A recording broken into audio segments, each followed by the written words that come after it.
wall. Hi, Lisa. Hi, Lisa. You're GE today. Hi, everybody. Hey. Welcome. Hey. Happy Friday. It's noon, so we will get started now.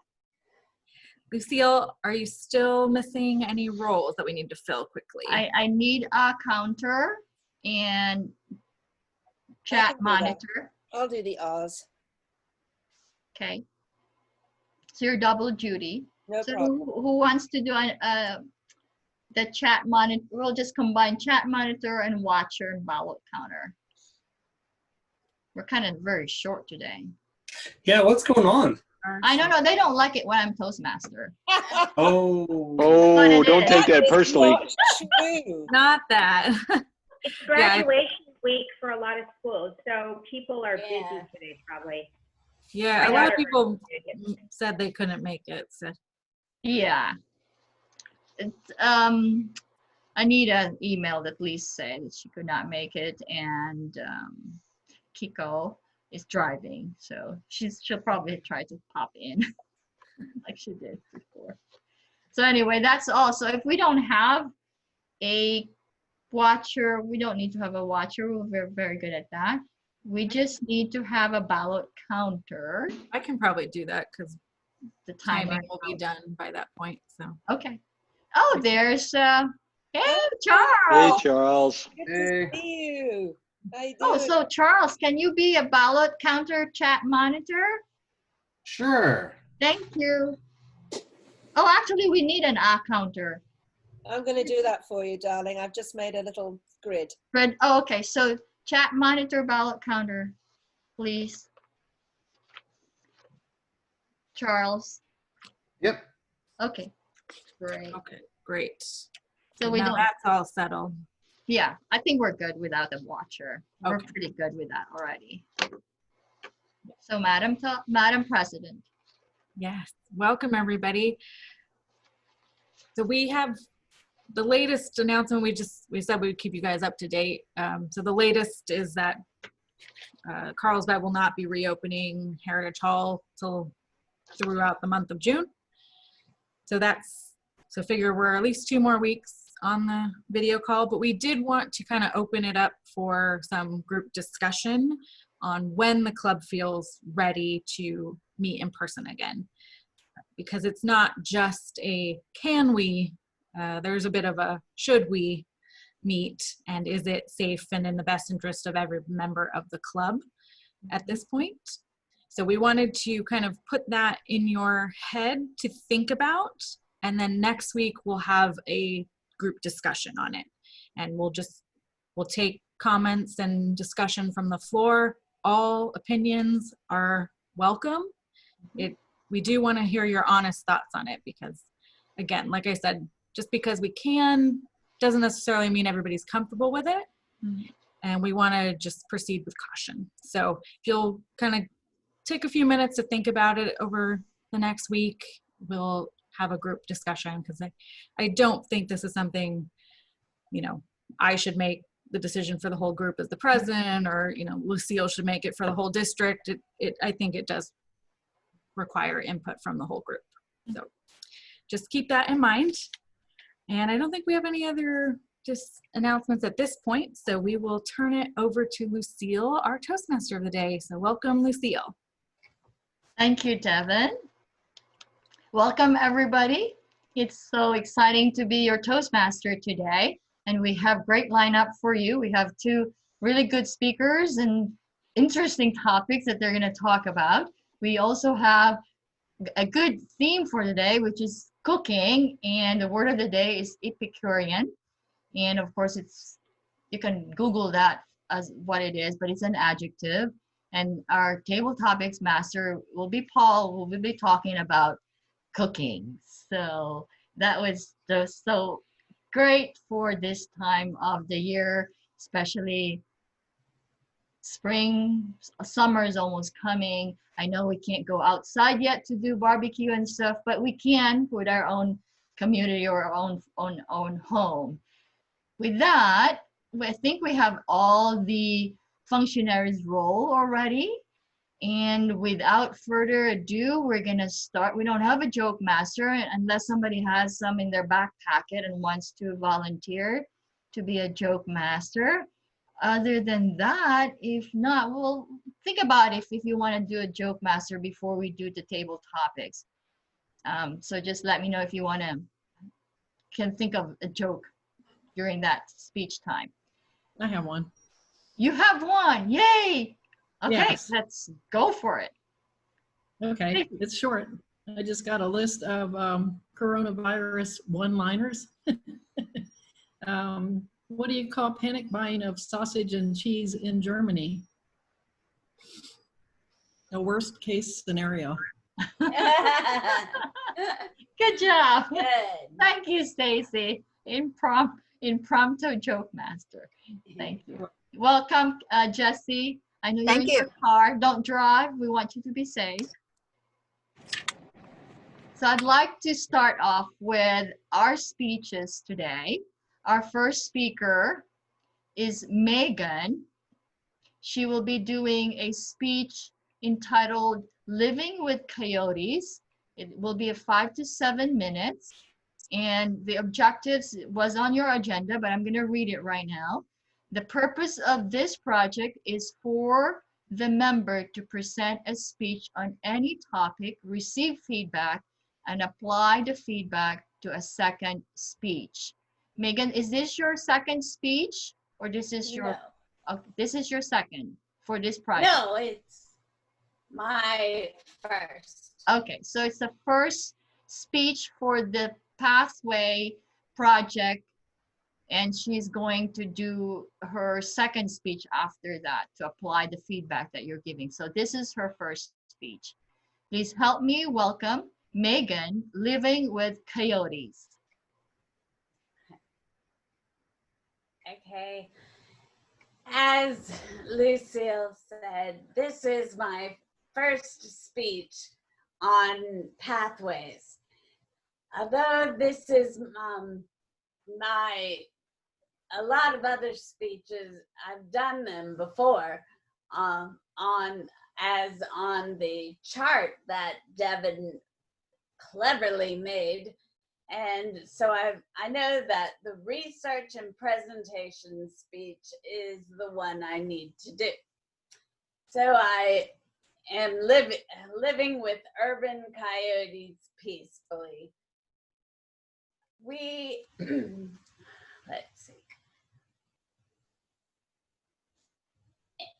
In this speech, I will deal with the history, food, behavior, and whether they are necessary. Yes, the coyote is a member of the dog family, and it is native to California. Aren't we all lucky? They like to make their den in a large patch of outdoor forest. But since all of the urbanization, the coyotes can adapt to wherever they can find huntable land. And it is common for coyotes to bark continuously through the night while you're sleeping. In fact, the coyote name was known as the song dog by American Indians. In fact, the name coyote came from the Aztec word for species, coyotel. These coyotes have always been in cities and suburbs, but reports of conflicts are on the rise. More people are seeing them on the streets now, but they have become, urban coyotes, and they have learned how to eat, due to humans' neglect. They eat dog food and bird seed and stuff that had small rodents. This has been available for coyotes due to human neglect. The urban coyotes are very protective of their kids, and they're very secretive, so it's hard for the pet, I forgot the name, they can't catch them because they enter and leave at a different place each time from their den. And the urban coyotes are just recently have been seen on the streets. The regular coyotes are hidden. But now they are all coming out of the streets at generally dawn or dusk. But unfortunately, cats also eat, the coyotes also eat cats. Now, this reduces the presence of feral cats and domestic cats. But therefore, this reduces the, because they eat the feral cats, this helps protect the birds in songbirds in parks. And the males are more aggressive during breeding season, February to March, and the female coyotes are very protective of their pups, and they feed their pups before themselves. The urban coyotes are, the urban coyotes have had to adapt their activities. They remain active all year round and do not hibernate. The territory of coyotes does not need to be large. They are able to thrive in small spaces as long as it is huntable land. But are it's necessary? Well, you decide. Well, because of all of the human development, they have learned to crash around and grab the garbage attracts them.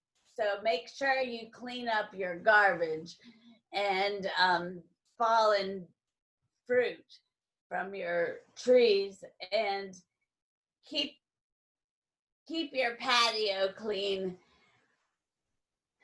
This adaptation has been a reduction of the feral cats, and which helps protect the songbirds. And therefore, it helps the ecosystem stay balanced. That makes it useful. The coyotes are here to stay, and so removing them is not and will never be an option. Our one and only path forward is coexistence. Sorry, Angel. And urban coyotes help protect the populations of other problematic wildlife, such as rodents. The bottom line is that killing is not a solution for managing conflict between people and coyotes. And close.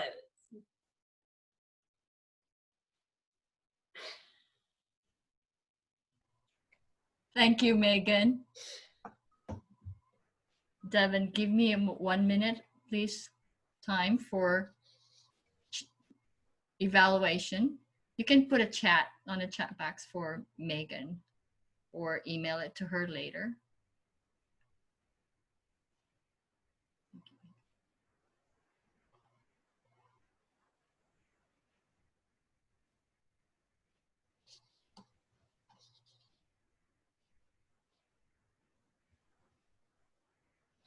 Megan, if you want to put your email to the chat, so yeah, your email address, put it in the chat for everybody so they can email it to you later for their evaluation.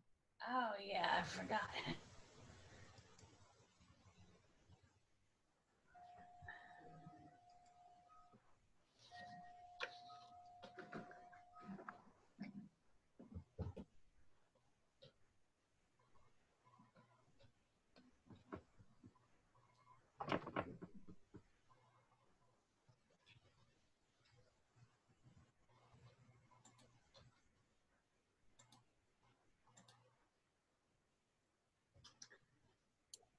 We're at a minute, Lucille. Thank you. Our second speaker, she's also presenting from Pathway, Presentation Mastery. The title of her speech is Why Altair 5 to 7 minutes. For the purpose of Deanna's speech, you, the audience, are prospective customers. You are a group of managers and mechanical engineers for an engineering consulting firm. You are interested in learning more about her company's software. She will be doing an introductory presentation. She will be also using jargons which you are already familiar as a customer. So please help me welcome Deanna. The title of her speech, Why Altairs, and the objective is to practice using story within a speech or giving a speech that is a story. Deanna. Hi, everybody. I'm Deanna with Go Engineer, and we represent Altair Software. And the reason why that we wanted to represent Altair is because we wanted to give our customers a lot more choices when it comes to analysis software. And to kind of give you a background about Altair, they've been in business since 1985, so they have over 35 years in the analysis industry. And what really started them, getting them off the ground, becoming very popular in their field is hypermesh. And they've become a world-class meshing solver. And what that involves is a lot of flexibility in using the software. So if you're designing automobiles, by the way, they're located in Troy, Michigan, and that's where a lot of the manufacturers are.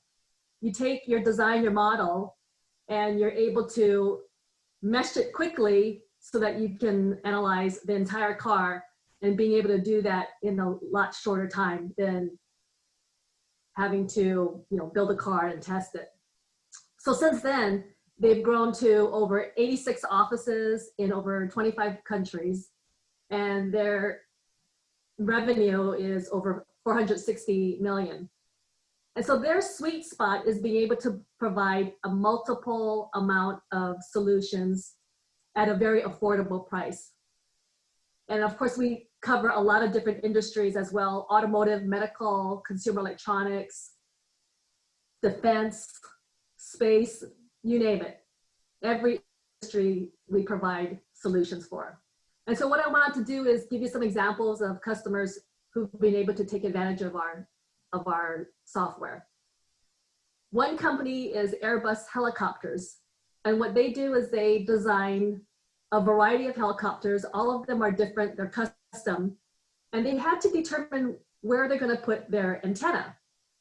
And the antenna, you have to make sure that it doesn't interfere with the area that a maintenance worker is going to go in and try to fix something. So the antenna has to be away from that. You also have to be careful of ground clearance and be careful of base clearance. And also the antenna is housed in a radome. And a radome is a material that covers this antenna, and you have to analyze what kind of material you're going to use. If you make a change, how does that impact the signal? Does the thickness of the radome change, and how does that impact the signal again? So there's so many things that they have to take into account and be able to design it quickly and be able to meet customer expectations. And what they did was they designed their antenna, and they replicated a prototype. And when they analyzed how it was effective, compared the prototype with our software analysis, they found that they got the same results. So it's better to have your answers using our software so you can get that information ahead of time, instead of having to build a prototype and waste time doing just one prototype, when you can run several iterations with our software and be able to have the same results. So they found our software very easy to use, and they had a lot of local support.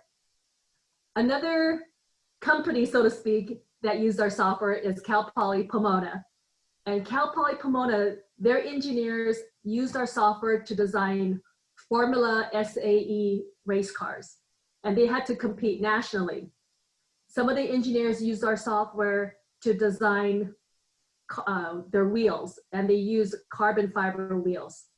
They needed to make sure that it was strong, it was stiff, and it was light, and a better material compared to your typical aluminum.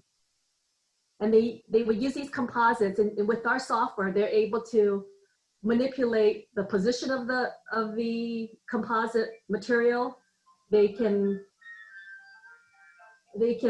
change the layers of their composite material. They can change the orientation and all these different things, and do that very quickly and be able to determine what the best design is going to be. And by using our software, they were able to save 20% of the material. And because of that, they were able to make a faster design and a safer design. And they ended up winning 3rd place in the competition. Another example is Royal Enfield. Royal Enfield, they're the world's longest running manufacturer of motorcycles. And they have to be very quick in designing so that they can bring their product to market. And they have to accelerate their development time. Time is money. They use a variety of our software. They use OptiStruct for implicit analysis. They also use Radios for explicit analysis.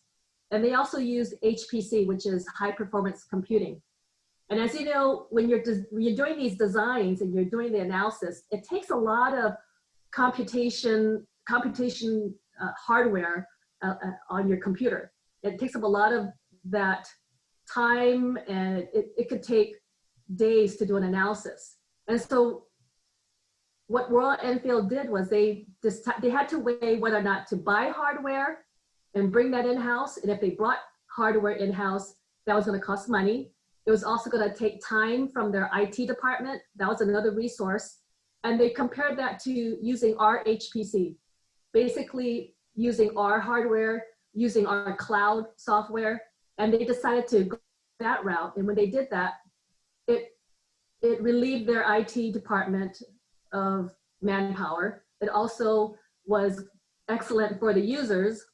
They liked that because then they were able to just log on very quickly. So all in all, it saved them a lot of money and time.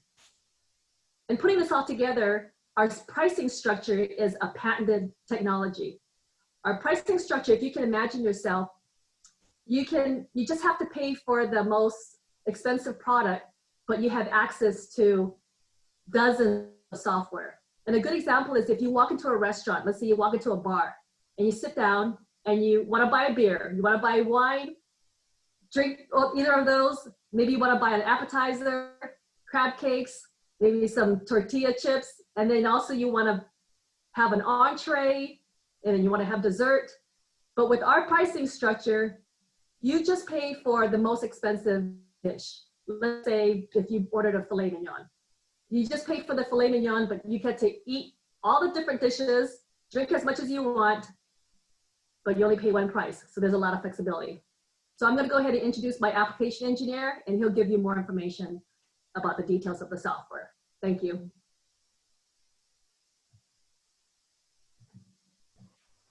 Thank you, Deanna. Please take a moment to write your speech or chat or put it to the chat for Deanna, or email it to her later. You know her email already because she's sending it out quite a bit. And Devin, please give me a minute.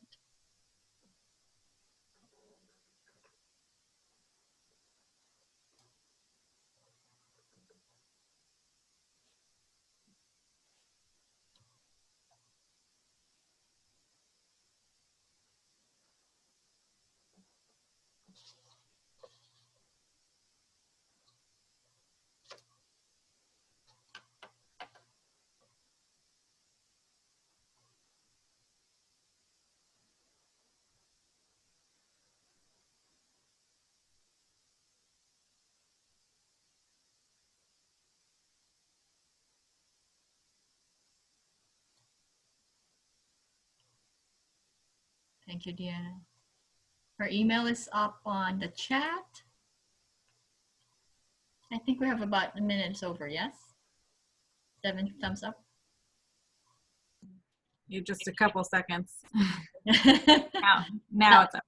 Thank you. So just don't vote yet, but can I have a timer's report for the speakers? They both qualified. Megan came in at 6:30 and Deanna was at about 7:19. Okay, thank you. We'll do all the voting. Let's see. Let's do the voting later. Now I'd like to introduce our general evaluator, and that would be Lisa. Hi, everybody. Wow, what a great day. 2 fabulous different speeches, and we have 2 experienced evaluators. The first evaluator evaluating Megan's speech is Stacy. Please welcome Stacy. Take it away. Okay, hi everybody. What a cool speech, Megan. What a really neat choice of subject to speak about, and I really enjoyed what you had. I was really impressed that you had the slideshow so that we had something to look at. I thought that was really well done. I love the visuals, and it helps us to follow along very well. What I would suggest maybe would be, I know you expanded a little bit on some of the wording that was in the slides, but I would expand maybe a little bit more and add more words and comments, but basically you stayed right on track. And the only thing was the end slide came up after you said you were done. So maybe speed that up a little bit. But other than that, maybe also back up a little bit from the camera so we can see some hand motions as well. But I really loved the speech. I thought that was very well done, and I learned a lot of things about coyotes that I didn't know. So thank you so much.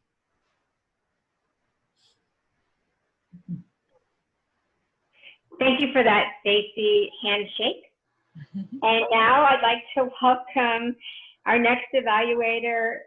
Angel is evaluating Deanna's speech. Angel, the floor is yours. Thank you very much, Lisa. Can you guys hear me? All right. So Deanna, wow. When I heard it was going to be software, I thought, oh my God, but it was fabulous.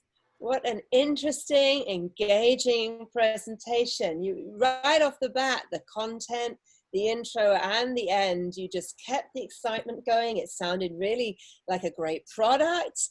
And although you used jargon, you made it clear what that meant as well. It was all very intelligible and clear. I understood it really, really well.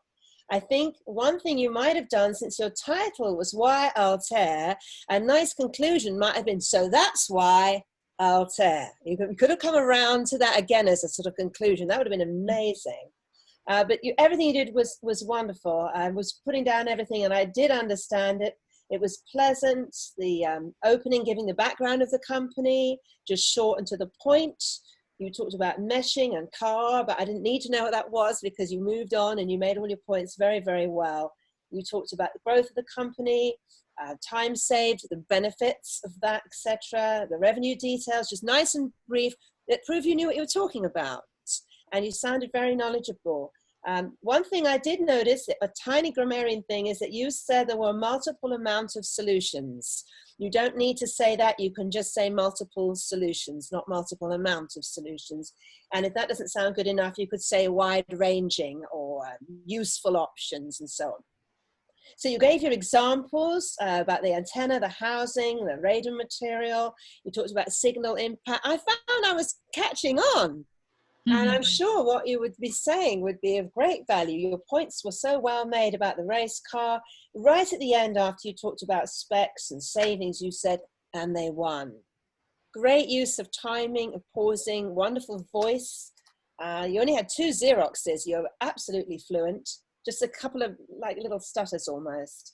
The last example, you talked about the users being pleased as well, which was excellent. And then explaining the final bit and making it like a buffet style of food, even into the theme of the meeting today.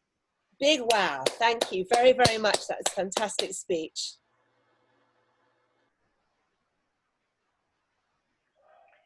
Thank you for that, Angel. That was really beautifully done. I am shaking your hand, and now I am turning the meeting back over to our Toastmaster, Lucille. Thank you, Lisa. Great job, both of you. Now, take your vote for, timer's report for the evaluator. So Stacy came in at 105 and qualified. Angel was a little over at 221. So And what's the cutoff? I believe it's 215. Okay. So we don't have to vote for the best evaluator. We got it, Stacy. So let's vote for the best speaker. Privately message to the ballot counter, Charles, please. Private to Charles, not to everyone. Okay. And while we are all doing that, I'm sure it's done. It is now time for our table topics. And please help me welcome our table topic master, Paul Barsh. Thank you, Lucille. So this is fun. We have 10 people today, and we have time. So I'm thinking we can get 10 in. Actually, we had 9 in because I'm one of the 10. I don't want to do my own table topics, although I could. The word of the day is Epicurean. Now, Lucille said it could be an adjective, so you can use it that way. An Epicurean is, as a noun, it's a person devoted to the enjoyment of food and drink. Hopefully through the table topics today, you'll see that in some sense, I'm an Epicurean. I'll give a little bit of color with some things I do. You can also use it as an adjective. So you could say, I looked up a sentence with an adjective, so I'm not that smart. It's all in the dictionary. But a sentence could be something like, the Epicurean billionaire had an army of chefs at her disposal in her New York penthouse to make her anything her heart desired.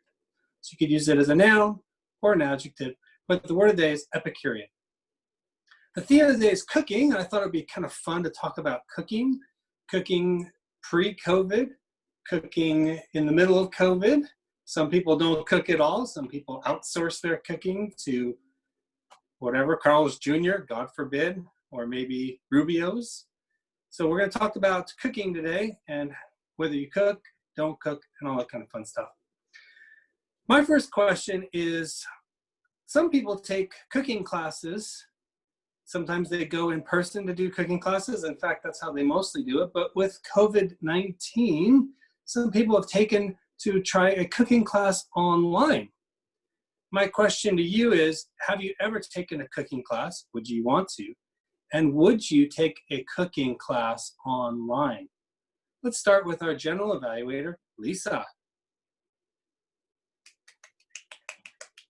Thank you for that, Paul. I love this topic so much. I love cooking and I love the thought of eating. The thing about cooking, though, that I've realized is there is a lot of cleanup. Preparation, shopping, making healthy food takes a lot of time, and then the cleanup is the least fun part. I would love to take a trip to Italy. I've been to Italy before, but I haven't been to Italy on a cooking tour. One of those where you get to have great wine and you learn new dishes, you cook with other people, and then you get to eat what you make, share with everybody. It would be an Epicurean delight, I believe. And I would love to do something like that. I think it would be fun to sample the regional dishes, to meet people from all over the world, and of course, just see the sights. Somewhere I haven't been in Italy, such as Tuscany. So yes, I would love to go somewhere and learn to cook more dishes. And I hope that happens in the future. Awesome, awesome, awesome. Last night, I tried to make a pasta primavera. I think it had a lot of potential. there was a lot of prep, as Lisa said, with all the vegetables, a lot of chopping of the vegetables. It was good. I did it in a wok, and then I put with the pasta, a little bit of sauce. I think it turned out all right, but I wouldn't make it again. My question to you is, what has been your biggest cooking fail? My pasta primavera wasn't exactly a fail, but it was close. What's been your biggest cooking fail? I'm going to pick on one of our speakers, Deanna. What's been your biggest cooking fail? I've had more than one. I would say the one thing is having the pressure of guests and trying something that you're not comfortable with, or maybe trying a new recipe. And I remember having my husband's family over for a get together, and we wanted to grill some steaks. And with steaks, you have to be really careful not to overcook it, especially if you have a nice piece of meat. And if it ends up being cooked too much, it negates spending the money that you paid for a really nice meat, and it ends up being hard like a rock. But it wasn't that bad. It just that it wasn't as perfect as I would have liked it to have been.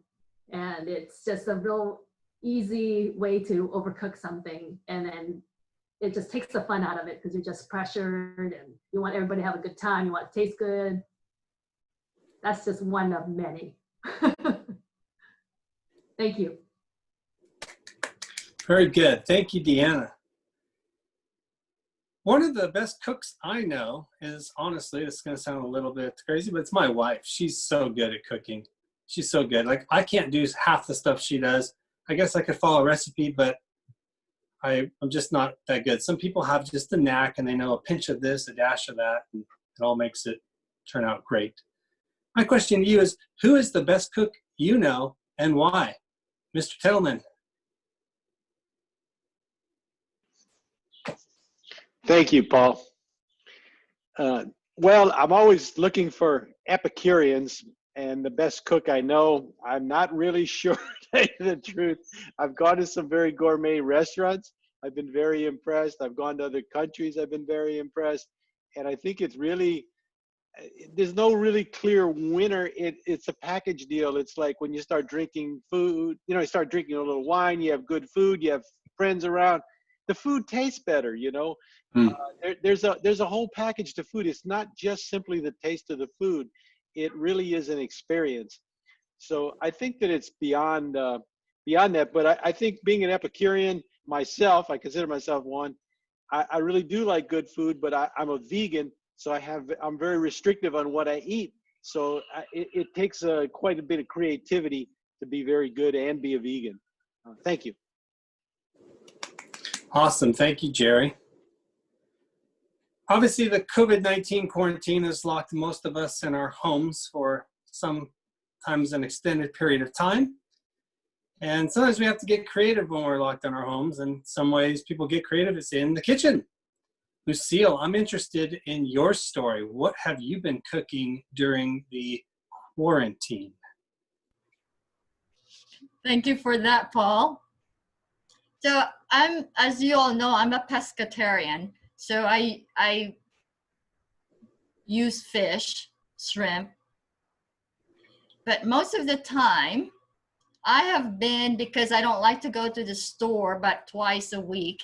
So, and I use fresh vegetables. And like Lisa said, there's a lot of cooking and chopping, and I end up with a lot of dishes after a while.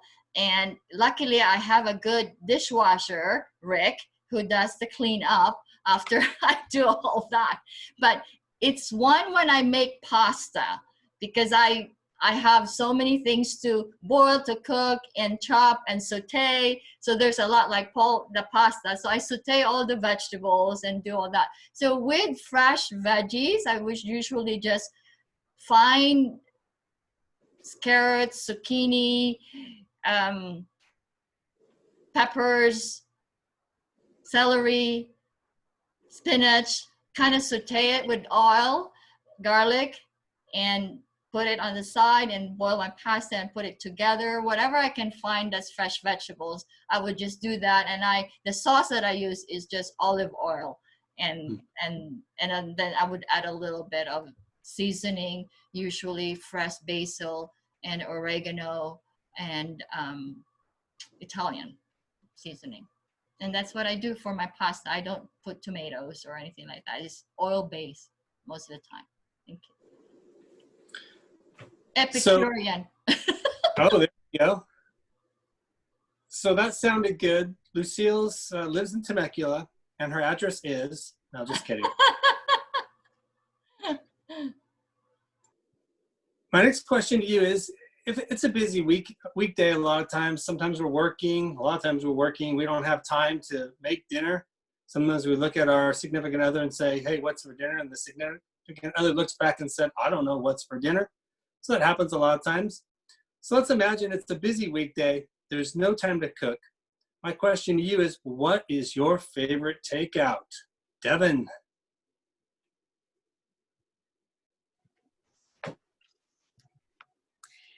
My favorite takeout. I would probably say sushi or poke bowls. Those have kind of become my latest favorite food. At our family, we do also consider ourselves to be Epicureans, though we probably use the word foodie, the more modern take on that more often. We love to cook, and I guess answering one of your earlier questions, I think the quarantine has gotten me reinvigorated on cooking. And I've actually kind of gotten into trying new recipes each week and, buying fancy cookware just for fun. And I think it has helped with some of the stress and anxiety of working out of the house to have almost a hobby to kind of focus on. Though I will say the dishes and kitchen mess has been a trial. I don't know how there's just so many dishes when you're cooking all your meals at home now. It's just nonstop. So that's been kind of a trial. But we do have a family rule that if you cook, you don't do the dishes. So I try to cook as much as possible so I don't have to do it. There you go. Very good. All right. Hey, Megan, how many days a week do you make a home-cooked meal, and why? You're on mute, Megan.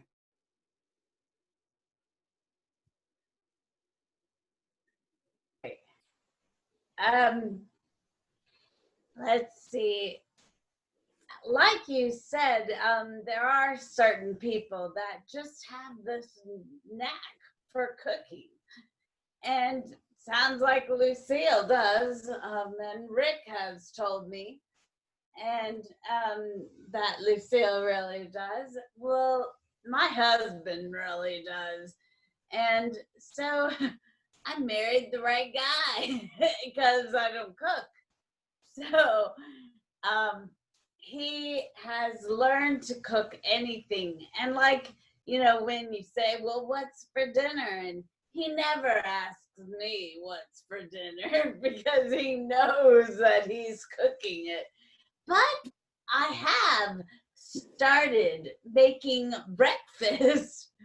I heat up, these last few days, I've heated up some breakfast I made pancakes one day and I froze them for the next day, and so I could heat them up the next day. So I'm I cooked breakfast twice, even though it was once. That's I don't cook. We go out usually every day, but Felix's is a good restaurant. Just to let you know, if anyone's in Oceanside, they like barbecue. Megan, does making pancakes turn you into an Epicurean?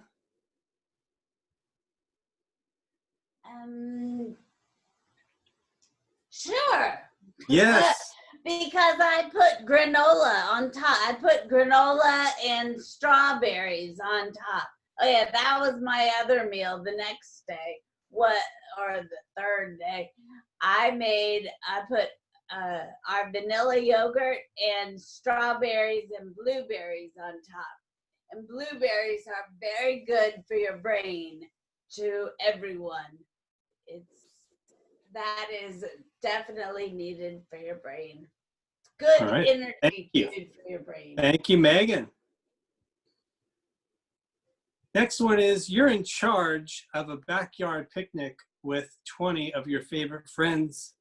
Charles, what's for dinner? Thanks, Paul. I have done that 1, 2, 3, or 4 times in my backyard. We have a pool and we have everyone over. And as an Epicurean, I find myself developing a menu that usually has more than everyone can eat. I like to start off, some people eat to live. Well, I live to eat, and nothing is off the table. Thus, we do a lot of beef here. We do tri-tips, and then also the hanging tenders from Fraser Farms. A bit of a commercial there. Amazing on the barbecue and very generous with your timing. So Deanna, you don't have to worry if you overcook it, but always keep your thermometer at hand. We've also started to get into the community agriculture, and you can get all kinds of great vegetables. You never know what's going to come, but squash is always one of our favorite things to put on the barbecue. Little olive oil, little garlic salt, good to go. My mother-in-law makes the best macaroni and cheese, a big old tray of that. So we got the beef, we got the veggies, and we got the mac and cheese. So it's a little bit of everything. We do some homemade ice cream too, and it's a party. If you go to Toastmasters online and you log in, you can find Charles's address as well. Here's my next question. What happens when the power goes out? Stacy, what's for dinner when the power goes out? Oh my goodness, that's a fun question. Actually, I'm a camper. We have a whole bunch of camping equipment in the garage, including stoves with propane tanks, or we have a propane tank outside, or a gas. Actually, the wood pellet stove has to be plugged in, so I guess I can't count that one. But I believe that I'm a pretty good survivor if anything happened like that, where there's no electricity. I don't know how to rub 2 sticks together to make fire, but I'd like to learn that. I think that's something that might be worth having in my back pocket, just in case. You just never know. And I did buy some packets from, what's it called? The Patriots, something or other, so that if there's an emergency or something you need to run, you can grab a Patriot pack. But it's not really Epicurean type food. I think it's just something that would feed you and nourish you, and that would be it. But that's what I would do. Thank you. Excellent. And if you ask me, I know where Stacy lives, so if you need one of those Patriot packs, we can just go over there and raid her house. Okay. Last question is, if you had your own personal chef, Angel, what meal would you ask for the most? Thank you, Paul. Oh my gosh, this was a dream come true for me if I had my own personal chef. My main theory, as I bet we all think we're Epicurean, I'm as Epicurean as anybody. I don't know anybody who isn't an Epicurean, because we all like good food and drink, and I don't know anyone who doesn't, but I've hooked up with quite a few people who really are foodies, and they always recommend and take me to different restaurants, and I've really grown up in restaurants constantly where they bring the food, we eat it, and they take the mess away. I hate being in a kitchen, because usually at a meal, my job is to provide interesting conversation. So if you're standing alone in the kitchen, staring at a pan, there's not much conversation you can have. You know, I'm not an Esther. I can't have a conversation with a tea towel. But anyway, I think I would ask my chef to make me low-calorie food above all. They would know how to make tasty, yummy vegetables that I don't normally like, taste wonderful and tasty, and meet those Epicurean standards. I mean, like Devon was saying, my favorite thing is the poke bowl, the sashimi, that kind of thing. It's easy enough to make yourself if you have the good quality ingredients. And a lot of the things I like to eat are easy to make for myself, and I do eat a lot of salad and stuff. But I think they would do complicated dishes, and they would do tiny portions so that you wouldn't have to think, oh, well, I've made all this food now, I don't want it to go to waste. They would just bring me tiny, delicious looking. And I always think, what I've heard before is that the first bite is with the eye. So I'd have them make good looking food that would be satisfying and low in fats and things. Awesome, thank you. All right, I think we got everyone in. So with that, I'll turn the meeting back over to our Toastmaster, Lucille. Thank you, Paul. Great questions. I had fun listening to all of you, and I'm getting hungry because I haven't had breakfast or lunch. So let's have our timers report, please, for the tabletop. So everyone was within time except for Megan, who went a little over. Okay, thank you. May I have a grammarian's report when it comes to who used the word of the day? Yes, on the grammarian report, Angel used the word, Lucille used the word, Stacy used the word, Devin used the word, Charles used it, Lisa used it, and I used it. Thank you, Jerry. Now let's vote for the best table topics, except Megan did not qualify, so everybody else qualified. Chat your vote to Charles privately. And while I didn't use the word of the day. Who? I didn't use the word of the day. Okay. Who didn't? I don't think either.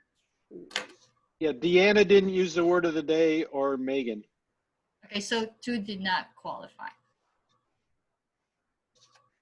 All right, while you're putting your votes to Charles, let's have Angel for the counter report, please. Thank you, Lucille. Wow, everybody did so very, very well. I was very impressed. Lisa had none influences. Charles had none. I loved how he said 1, 2, 3, 4 times. That was really nice. Deanna, really, I mentioned she did a little stutter when she was speaking, but nothing else. Megan, amazing. I mean, there was 1 and 1 Xerox when you were speaking, Megan, and a couple of ums. But it's just so fluent. You're really starting to just use pauses instead of ever filler words. And I'm really impressed how nicely it comes out. Stacy, nothing. She used so correctly. So that's not a criticism. Jerry, you opened with an but after that, you were perfect as well. Devon was perfect. And Lucille, I think you were perfect. I didn't pick up anything from Paul or Charles. So you all get a drink on me. Thank you, Angel. Now, may I have a grammarian's report from Jerry, please? Grammarian's report. Okay, Megan used a couple of interesting phrases. The urban coyotes, I thought that was interesting. Song dogs and feral cats. Devin said the word foodie, which is very popular out there. Deanna said sweet spot, radum, and iterations, which I thought was interesting. And other than that, that was about it. Thank you, Jerry. Can I throw one in that Jerry missed? Devon said that her cooking had been reinvigorated. I think that's worth mention too, isn't it? Yes, very nice. Thank you. Yes. Thank you. Let's have while you're doing the count, let's have an general evaluator, please. Lisa. Thank you so much, Lucille. Lucille, I always know when you're going to lead one of our meetings, I know that you're going to have done the preemptive work at preparing, having a schedule, making sure that all of the roles are filled. And I think that's a sign of your leadership, obviously, that you don't just let things happen, you make things happen. So thank you for having a great meeting and being prepared. You started on time. There was maybe a minute or two, but that was great considering you had to fill so many roles. And I love the theme. I love that the theme was not COVID related because I'm exhausted by COVID as most everybody else is. Megan, your speech was fun. I'm a Coyote proponent as far as they have a place in the world, I believe. And Deanna, I thought your speech, like Angel, was going to be a little dry and dull, but it was a lot of fun. You did a fantastic job. I thought our evaluators gave very thoughtful, considerate evaluations. And I liked that Stacy had more of a sandwich approach, and Angel, wow, such a detailed evaluation. I don't know how you listen so attentively and keep so many detailed notes. You have great memory and recall, obviously. Mm-hmm. I liked how the meeting moved so smoothly. I apologize, I had to come in and out a bit. I have too many animals, I'm exhausted, and humans, we're exhausting each other in our home a bit. So I apologize for that. And the table topics, Paul, we always know when it's you, you're gonna give us really fun table. Thank you for that. And I just reports from the grammarian and the odd counter and everybody. Timer did a great job. So really fun meeting. Thank you, Lisa. Thank you so much for that general evaluation. Now Charles, are you ready for the ballot, the winners? Would you like to announce it? Can I send that to you real quick, or? No, just you can. Why don't you announce it? Okay. The speaker, the best speaker, drum roll, is a tie. Both Megan and Deanna had equal number of votes. So great job, guys.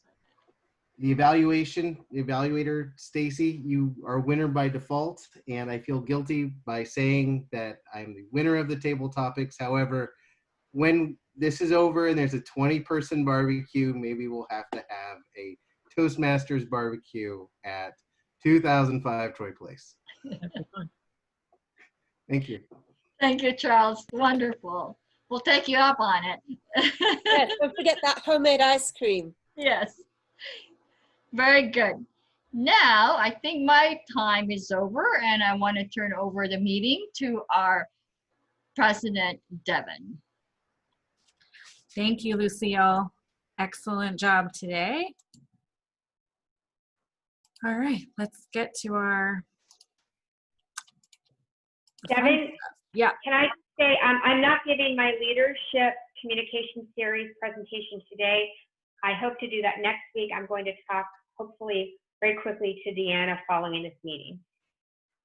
Okay, so we're gonna need Too to much reschedule high it. school graduation yesterday. I couldn't fit it in.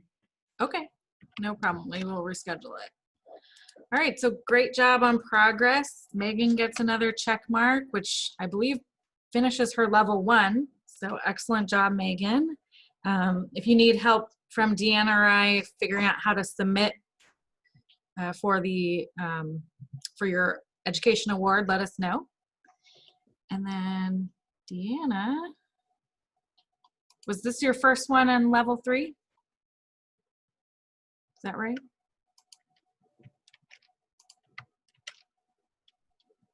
Deanna, if that's not correct, let me know. She need to leave early, so she's not. Oh, she left? Okay. Yeah. Can't see everybody's faces right now. I know. I can see everybody, so. All right. So next week, we need a Toastmaster. Charles is our table topics. Lisa, do you want to speak then, or should we? I do want to give I do want to give the presentation next week, my normal speech, yes, because it finishes that program. I just need to schedule I'll talk to you after, but I do want to stay on the schedule for this. Stay on the schedule, okay. Is it a long one? Do you know? I think it's probably 10 to 12 minutes. 10 to 12, okay, so we'll just the do last one in the series. So we need an evaluator for, oh, actually, well, so Deanna's in this spot, so we'll just move her over. I'll do Toastmaster if you want. Thank Stacy. you. So we need a timer, general evaluator, chat monitor, and watcher. I could do timer. I can do G.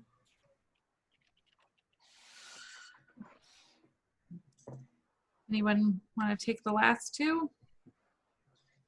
All right. Those will be easy. Easy enough to fill later. All right. Does anybody have any announcements before we close? Nope. All right. Well, it was wonderful seeing everybody, and we'll see you next week. Have a great weekend. Thank you. Thank you. Bye. Bye. Bye.